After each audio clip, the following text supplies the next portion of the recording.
Hello,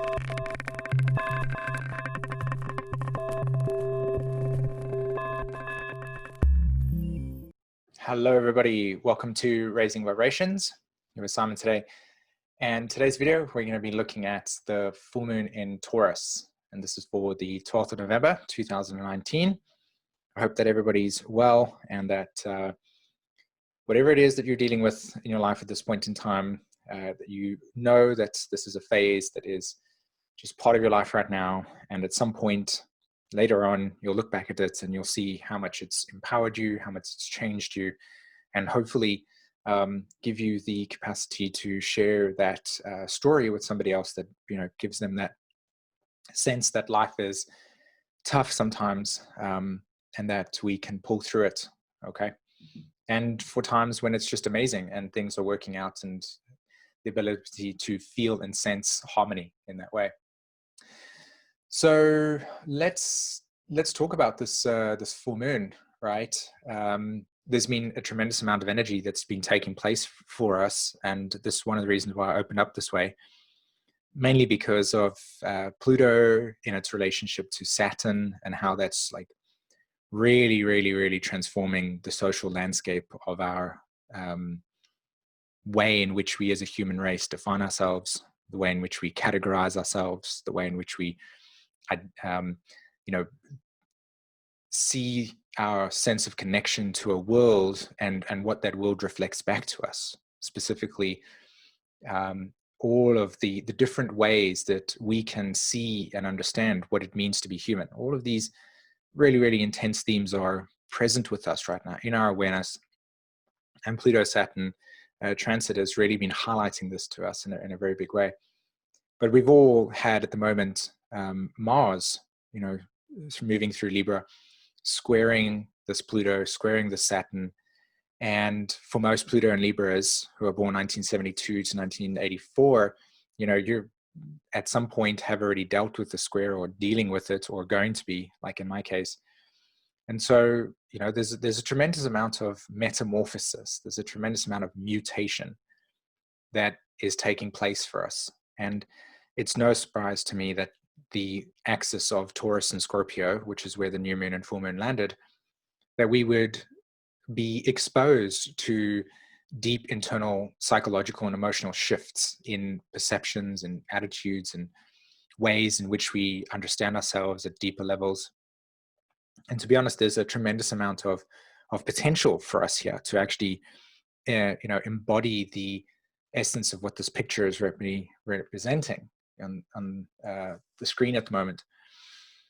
You know, the phoenix rising from the ashes is a representation of metamorphosis. It's revealing to us that we go through phases and experiences in our lives where things are tough and we have to sit with the density of what we're dealing with, and we have to come to a place within inside of ourselves where we can have very difficult conversations, not only with our own nature, but with how that nature has impacted and influenced the experience of other people.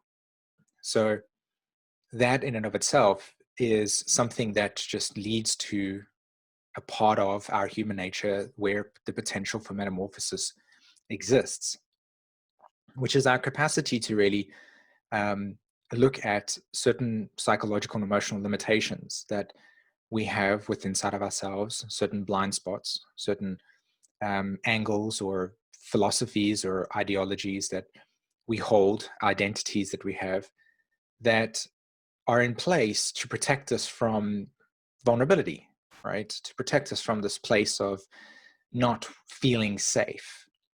And I think if there is any sort of element that really holds a deep need to not experience vulnerability, it's the sign of Scorpio. Pisces, of course, is the same, and so is the sign of Cancer. These are two elements of water, right? Cancer, Pisces, and Scorpio as well.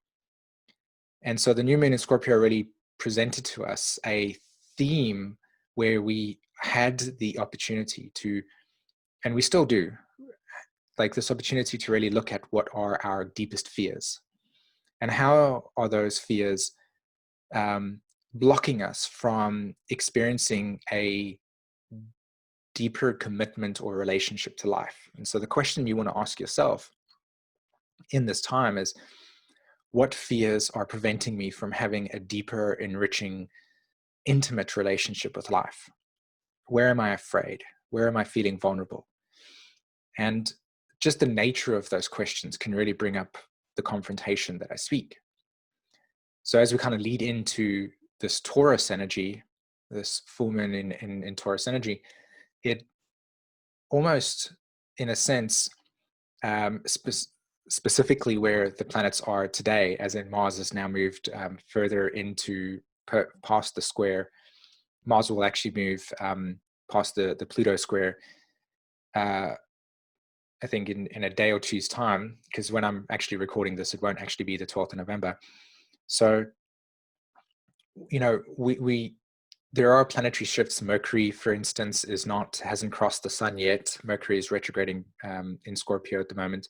It hasn't crossed the sun, but it will have crossed the sun when we have this full moon. And I'll bring up the chart for us to all see soon. And of course, we also have Venus in its square to Neptune.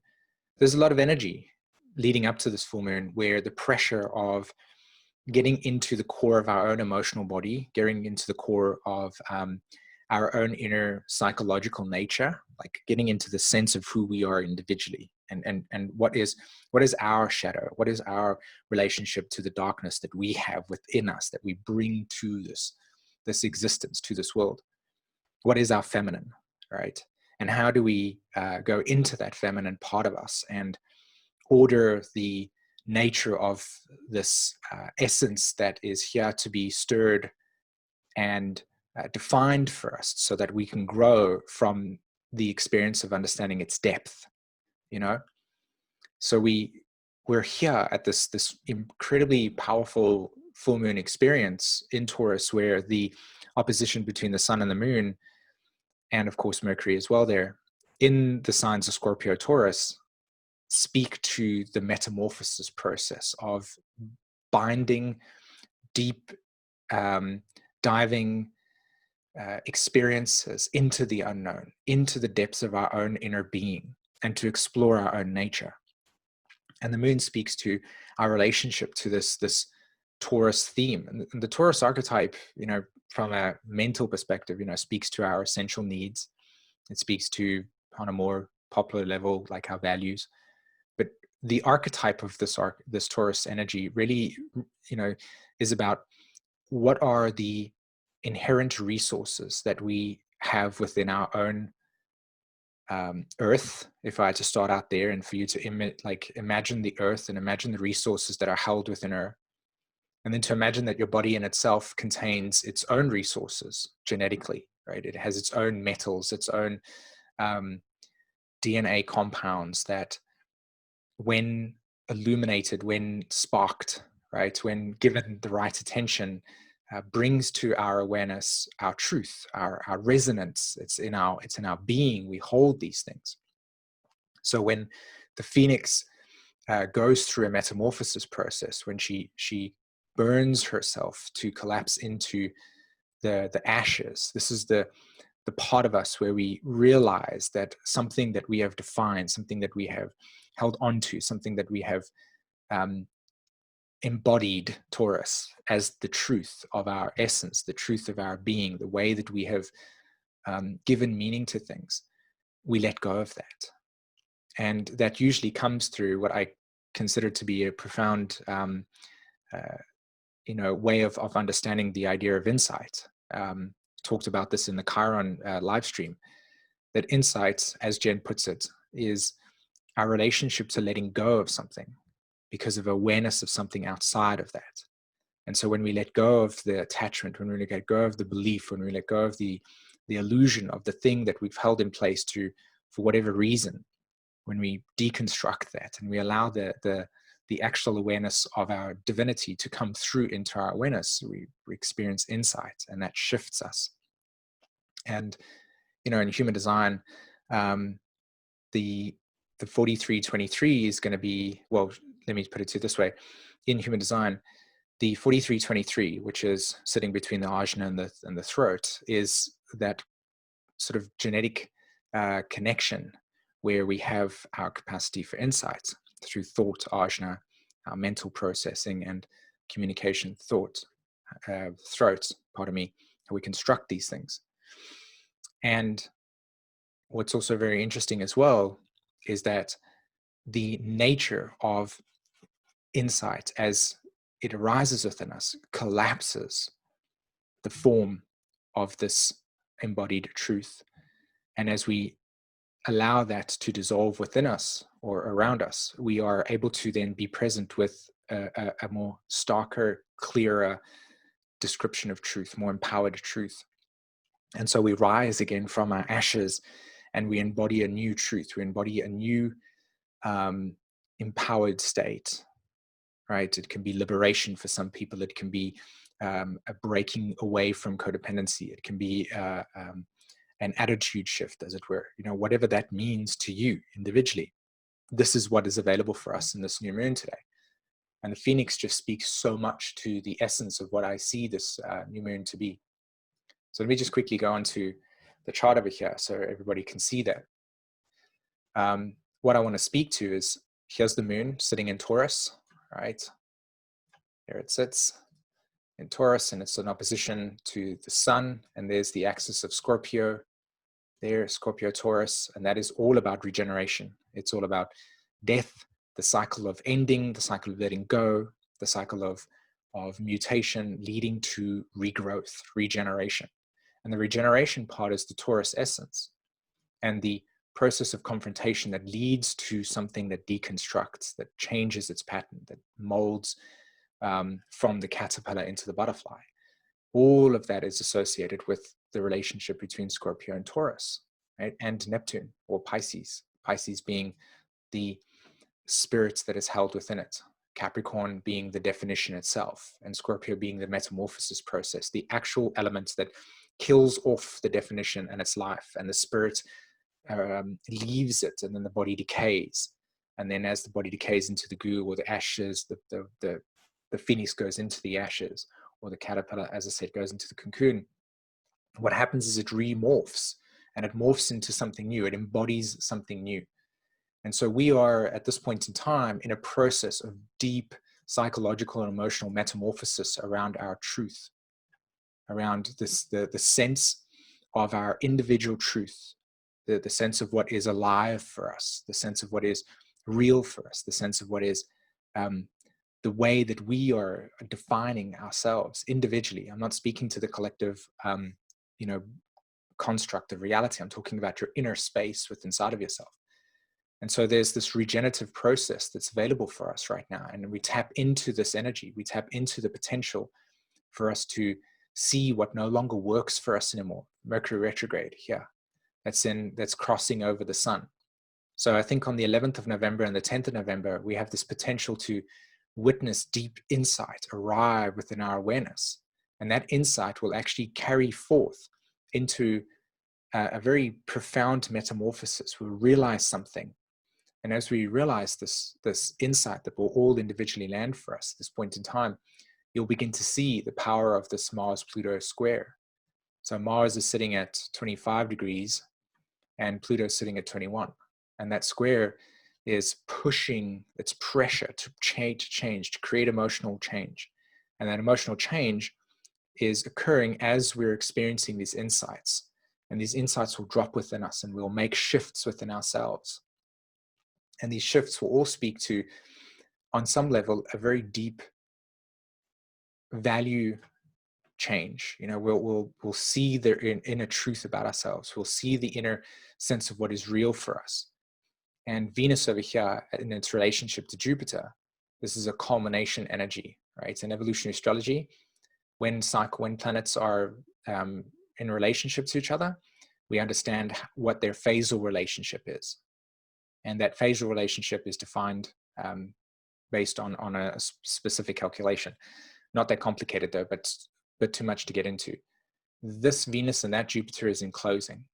So what I see here is a closing phase energy. I see a Mercury retrograde energy, and I see a Mars square Pluto And it's all speaking to something to be let go of. Let it go. Let go the identity or the sense of perception about how you've perceived yourself. Let go of the limiting psychological thought patterns that you have. And the question you want to ask yourself is, what is stopping me from stepping into my true sense? What psychological barriers and protection mechanisms do I hold in place that I keep there to protect me from vulnerability, to protect me from being intimate with life, and fear of failure, fear of not knowing everything, fear of rejection, fear of abandonment, all these things, and it prevents us from actually getting into life and feeling alive, feeling our natural rhythms. These are things that seem to be very alive with the symbolism at the moment. And the trine between the Sun and Neptune, again, Neptune being something that reveals to us what's decaying, while at the same time, energy of the spirit is arising in something new. So Neptune trining the Sun gives us this deep capacity to be very sensitive to our inner state of creative principle, this yang energy that wants to, this divine spark that wants to arise out of the feminine, out of just the stillness, the darkness. And it's profound because there's two levels to this. There's this relationship between Sun and Neptune that says deep inspiration and meaning. And then there's this other part that says absence of meaning. This what is the meaning of it? You know, where have we lost our spirit? So these polarities present themselves there between these two, and they speak to this ongoing relationship between Jupiter and Venus. Jupiter being a personal philosophy, and Venus being this nature, our relationship to not only our needs, but to our body and what we want to embody as our truth, you know? Like to illustrate to you what this means to me in terms of this, this new moon or this full moon and new moon cycle, you know, and the energies of Scorpio and Taurus, is that Taurus can be seen as the ground, right? It's the earth, it's the embodiment of the seed, right? The seed can't exist without the earth. And so this can be this principle of feminine and masculine energy combined to create life. And life is what? Life is the energy that is invisible to this picture here, but yet it's not invisible if you're seeing correctly, right? Can you see the eye over there in that sense? If you're seeing, not correctly, pardon me, if you're seeing to the invisible. And there is an energy force that is here. There's an energy force that is playing out there. There's an energy force that it's there. And there's an energy force that is in relationship to the ground. And we hold within us the potential for this to be grown in us, for us to nurture and cultivate this divine spark that is inherent within us, that is not outside of ourselves. Life is not something that is existing in an existential place. It is found within us. The only way to know your core, the only way to know your essence, is to be able to realize this truth about the relationship between our awareness and our body, and the function that these two play in with each other, and understanding that relationship. And this energy speaks to our capacity to tap into this relationship and to begin slowly harnessing the relationship between something that is the earth, the feminine, and the masculine, which is the potential for this to grow. The potential held, that the divine spark is held within that, and it arises. And so we all have this. We have this to grow in that way, the regenerative process, to stop the things that say, you can't get to this place over here. You can't grow to your potential because you're being stuck here by a psychological pattern that was internalized from an inherited old cycle of reality that is no longer, you know, here anymore. To break out of the patterns of victimhood, to break out of the patterns of self-defeating thinking, to break out of the patterns of definition, and to say life is beyond the definition. Life is beyond the structures of man-made identities and ego perceptions. And yes, all of life at some point has gone through incredible strife. All of life has gone through things where the environment wasn't suitable for it. And sometimes things died. Yes, absolutely, Scorpio. But at other times, life showed its incredible potential for it to persevere. And that's the quality that we want to embody with this new moon today. It's the full moon today. It's the capacity to really mutate the psychological things that we've attached to that no longer serve us anymore, that are from the past, and to begin regenerating the essence of our being one step at a time. Okay, so a very short full moon video today that hopefully sparks something within yourself. I hope that everybody is, like I said, well, and that you've got, you know, a sort of handle on what it is that I'm trying to talk about today, and that it gives you something of value and something to chew on. Okay. So again, if you guys want to share with me your stories on the comments below, please do that. It'll be really, really appreciated. I like listening to other people's experiences. I love getting the kind of feedback of what it means for you individually. And I'm sure at some point, some of you have experienced how other people's experience can really change and mutate your own. So that opportunity to really engage in comments is a great thing. So I encourage that a lot. If you find value in this video, if you think that this is something that another person can really find value in, please share it. You know, tell people about our work that we do, myself and Jen, at Raising Vibrations. It's always appreciated. Okay. And one more thing that I do want to let everybody know, for those of you that know about our astrology school, we had been offering a special where we were basically saying, well, we're saying that you can have a free astrology chart reading, whether it be tutoring, whether it be an actual astrology consultation, whatever it is. We're offering a free consultation, free reading where every time or when you buy the astrology school. So we've noticed that a lot of people have come through to us and said, is it possible that we can do this in 2 weeks' time? And I feel it's only fair that to give this opportunity for those that maybe want to invest in learning astrology in a sort of like formed way, and also to get the opportunity to have a live reading with myself. We're going to extend this to the end of next week. Okay, so for any of you that are interested in wanting to buy the astrology school and learn through that course and take advantage of this free astrology chart reading, and until the end of next week, we'll be offering this. So just click on the links below in the description as well as the comments to access that. Okay. All right, my friends, have an amazing day, and I'll speak to you soon. Take care. Bye-bye.